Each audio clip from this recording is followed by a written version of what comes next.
The alarm on my wrist screamed at the exact moment the little girl fell through my doorway, blood streaking down her missing arm, and I had 11 minutes before the camp's only working medical printer shut down for its nightly power cycle. That is how it started. Not with a quiet knock. Not with a polite introduction. It started with panic, with a mother's voice cracking as she shouted my name across the corridor, and with a 6-year-old alien child bleeding onto the floor of my repair bay because the station's proper medical unit was 3 levels away and already overloaded with worse cases. My name is Daniel Cole. I used to fix cargo drones for a living, back before the war pushed half a dozen species into this cramped refugee station called Kessa, floating quietly in a system nobody wanted to fight over. Now I fixed anything that broke, because broken things were the only things anyone had left. Broken engines, broken doors, broken people. The mother's name was Sethri. I had seen her before, always at a distance, always moving fast through the camp with her daughter close behind her. Her people were called the Vanter, tall and thin, with pale blue skin and 4 long fingers on each hand, refugees from a colony that had been bombed until there was nothing left to return to. She burst into my bay carrying her daughter like the girl weighed nothing, and I understood in that first second that something had gone very wrong, very fast. She was near the loading dock, Sethri said, her voice shaking so hard the words nearly broke apart. A container slipped. Her arm is gone. Please. The medical bay said wait. They said wait an hour. She cannot wait an hour. I did not waste time asking questions. I grabbed my emergency kit, the one I kept for exactly this kind of moment, and I pressed a sealant patch against the stump just below the girl's elbow. She screamed, and the sound of it went straight through my chest like a blade, but the patch did its job. Vanter blood clots fast once it hits sealant foam, faster than human blood does, and within a minute, the bleeding had slowed to almost nothing. Her name is Elu, Sethri said, kneeling beside her daughter, both of her remaining hands pressed to the girl's face. Please, you have to help her. I looked at the wound. Clean, in the worst way. Not messy, not something that could be reattached.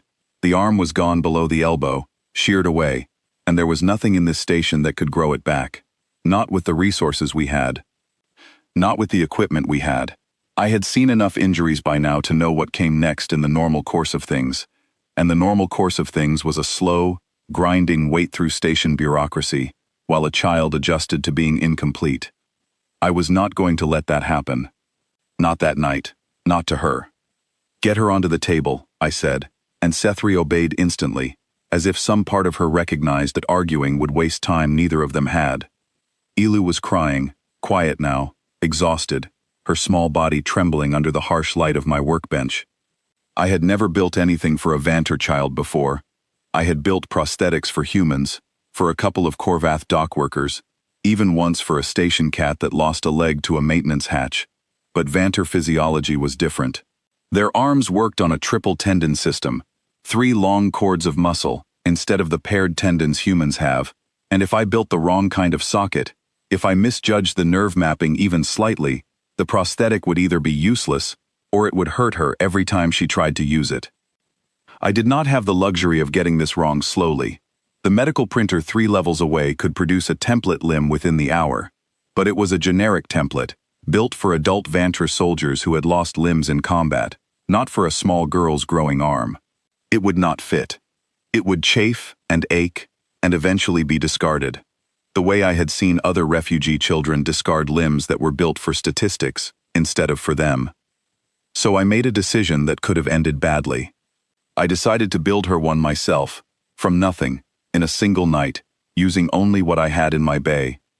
I need you to hold her hand, I told Sethri. Talk to her. Keep her calm. I need to scan the arm she has left. Sethri nodded, gripping her daughter's remaining hand tight, whispering something in their language, soft and steady, the kind of voice mothers use when the world is falling apart around them, and they refuse to let their child hear the fear in it. I pulled out my portable scanner and ran it slowly along Elu's good arm, mapping every tendon, every joint angle, every subtle curve of bone beneath her skin. The scanner beeped and hummed, translating her anatomy into a shape I could work with, a mirror image I would need to reverse for the other side. My hands moved fast, faster than I usually let myself move, because every minute Elu spent looking at the empty space where her arm used to be was a minute that would live inside her for the rest of her life. The first design I tried on my workstation failed the tendon simulation almost immediately. The finger response curled backward, the wrist joint locked at an unnatural angle. I deleted it and started again, adjusting the tension ratios, running the numbers a second time, while Sethri kept talking to her daughter in that same steady voice, never once raising it, never once letting the panic from earlier creep back in. "How long?" Sethri finally asked, not looking away from Elu's face. "How long will this take?" "I don't know yet," I admitted. "I have never built one of these before. Not for your people." She turned to look at me then, and I expected fear, or doubt, or the kind of desperate distrust I had seen from other parents when their children's lives depended on strangers. Instead, what I saw was something sharper, a decision being made behind her eyes. "Then you will learn tonight," she said. It was not a question. "Yes," I said, "I will." The second design worked better, the fingers moving in a natural curl, but when I ran the grip strength simulation, the numbers spiked far too high, strong enough to crush anything Elu tried to hold. I imagined her picking up a cup and shattering it in her new hand, and I scrapped that design too. The clock on my wall kept moving.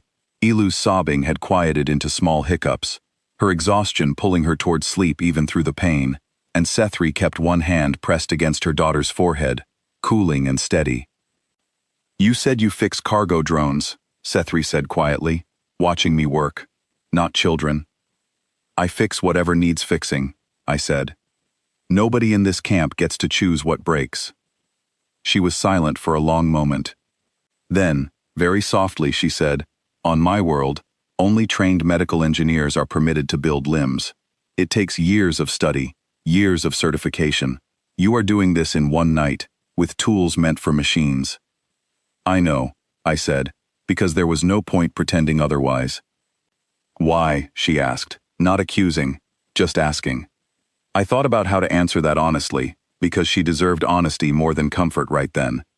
Because if I wait for the proper channels, your daughter spends a year, maybe more, learning to live without an arm that could have been fixed tonight. I have seen it happen to other kids in this camp. I am not going to watch it happen to her too, not when I might be able to stop it. Sethri did not answer, but something in her posture shifted, some of the tension leaving her shoulders even as the fear stayed in her eyes. By the third design, I had a shape that worked in simulation. The tendon ratios matched what I had scanned from Elu's good arm, the grip strength calibrated down to something safe, the wrist joint moving in a smooth, natural arc instead of a mechanical snap. I sent the design to my small workshop printer, the one meant for drone parts and hull patches, and watched the machine begin to hum as it started laying down the frame, layer by layer, far too slowly for how little time felt like it was left. While it printed, I turned my attention to the socket, the part that would actually touch Elu's skin, the part that mattered more than any of the mechanics inside. A poorly fitted socket would rub her skin raw within days no matter how good the arm itself was. I could not scan for this part.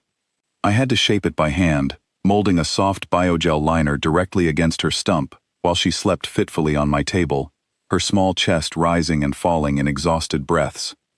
Sethri watched every movement of my hands. "You are being very careful," she said. "She has to wear this every day," I said. "If it hurts her, she will stop using it. I have seen that happen too.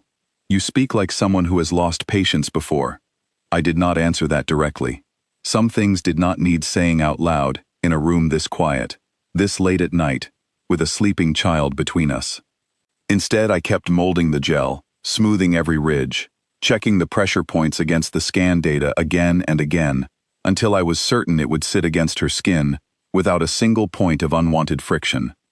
The printer finished the forearm frame 2 hours later, the metal and polymer lattice gleaming faintly under my workbench lights. I lifted it carefully, testing the joints by hand, before I dared bring it anywhere near Elu. The fingers moved smoothly, the wrist rotated without catching. I ran the tendon cables through the housing, connected the sensor array that would read the nerve signals from her stump, and checked the calibration one final time. "It is ready," I said, and my voice came out quieter than I expected. because now came the part that actually mattered. A design on a screen was easy. A design attached to a real child, tested against a real body, was something else entirely.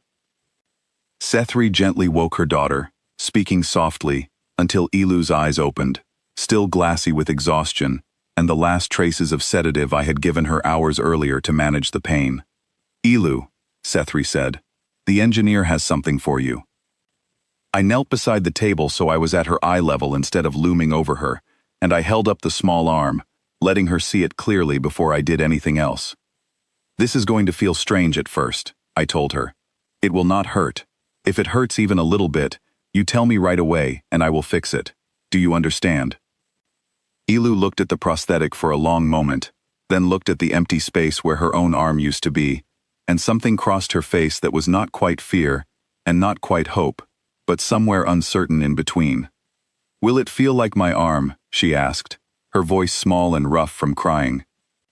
I did not lie to her, not exactly, but it will let you do things your arm used to do. Reach for things, hold things. It will take a little practice.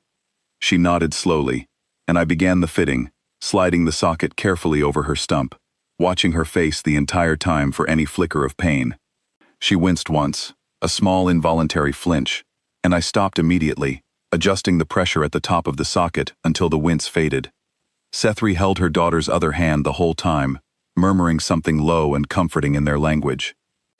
Once the socket was seated correctly, I activated the sensor array, and the small screen on my workbench lit up with a live readout of the nerve signals coming from Ilu's stump, translating the tiny electrical impulses her body was already sending, signals that had nowhere to go until now. "Try to make a fist," I said gently. "Just think about closing your hand, the way you would with your other one." Ilu stared at the prosthetic fingers, concentrating hard, her small face scrunched up with effort. For a moment, nothing happened, and I watched her expression start to fall, the disappointment creeping in before she had even really tried.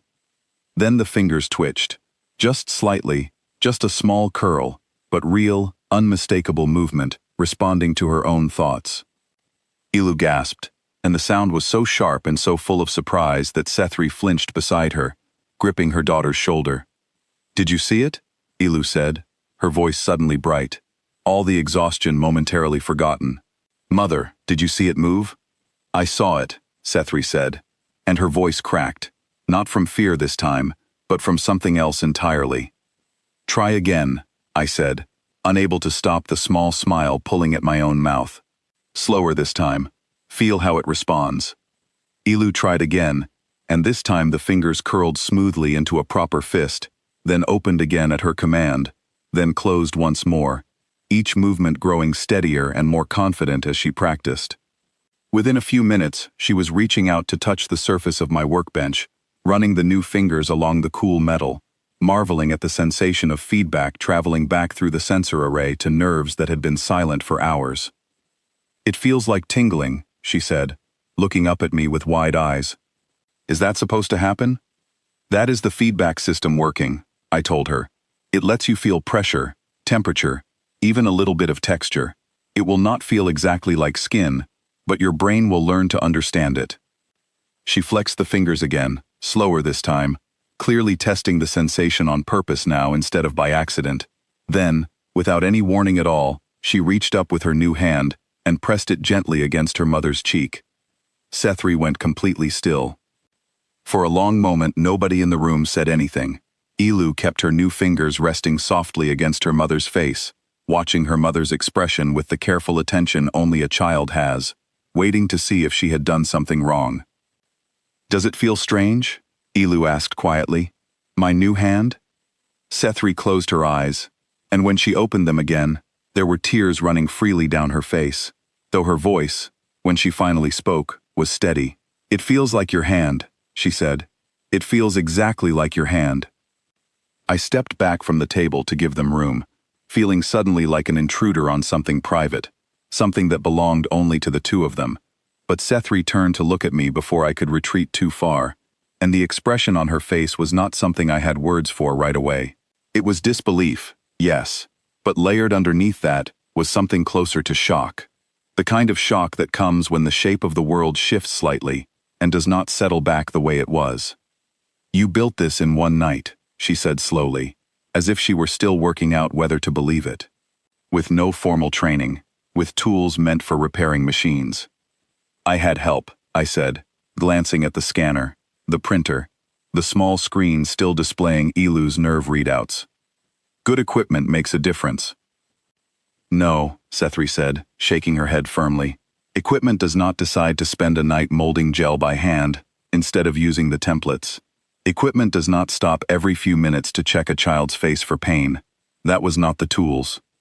That was you. I did not know how to respond to that, so I said nothing, and busied myself instead with checking the final calibration on Ilu's arm, tightening a small connector at the wrist that had loosened slightly during her testing. On my world, Sethri continued, her voice quieter now, we are taught that outsiders do not understand what it costs to lose something like this. That help, when it comes slowly, wrapped in rules and waiting lists. Because that is simply how systems work. I believed that. I have believed it since the day we arrived on this station. I am not very good at waiting lists, I admitted. For the first time since she had burst through my door, Sethri almost smiled, the expression flickering briefly across her tired face before the weight of the night settled back over her. Thank you, she said, and the words carried far more than the simple sound of them.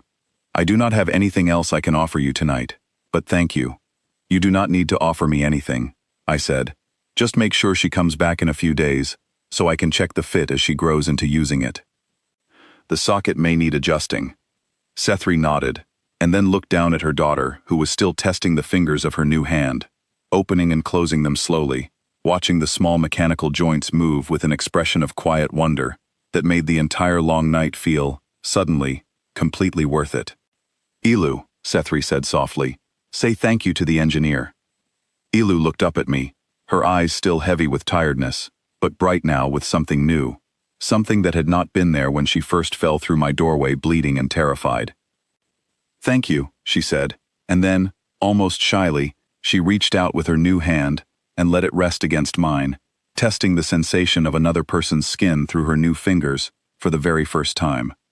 It feels warm, she said, surprised. That is because it is working exactly the way it should, I told her. I walked them both to the door a little while later, once I was satisfied the arm was secure and Ilu was steady enough on her feet to make the short walk back to their quarters. Sethri paused in the doorway, the same doorway she had crashed through hours earlier in a panic, and looked back at me one final time. I will tell others, she said. There are more children in this camp who need what you gave my daughter tonight. Bring them, I said. I will be here. She nodded once, firm and certain, and then led her daughter down the corridor. Ilu's new hand curled trustingly around her mother's fingers, testing its grip with every step, adjusting, learning, growing steadier with each moment that passed. I stood in my doorway long after they disappeared around the corner, listening to the quiet hum of the station around me, and thought about how strange it was that a single night, filled with panic and improvisation and hours of careful, exhausting work, could end with something as simple and as enormous as a small girl's hand resting warm against her mother's face. I did not build Ilu a perfect arm that night. There were adjustments still to come, calibrations to refine, small imperfections I would spend the following weeks smoothing out as she grew more confident using it. But I had given her back something that mattered more than perfection. I had given her back the ability to reach for the people she loved, without waiting, without a year of empty sleeves and empty spaces where her hand used to be. Word spread through the camp faster than I expected. Within days, other parents began appearing at my door, carrying children with injuries the station's official channels had filed away under long waiting periods and standard procedures that did not account for how fast a childhood could slip away while everyone waited for the proper paperwork to clear. I kept building, night after night, one careful design at a time, learning each new species' anatomy as I went, refusing to let a printed template decide how long a child had to live without a piece of themselves. It was slower than the official system liked, and messier, and it cost me more sleep than I care to admit. But every time a small hand reached out and touched someone it loved for the first time in weeks, I understood exactly why it was worth every sleepless hour it took to get there.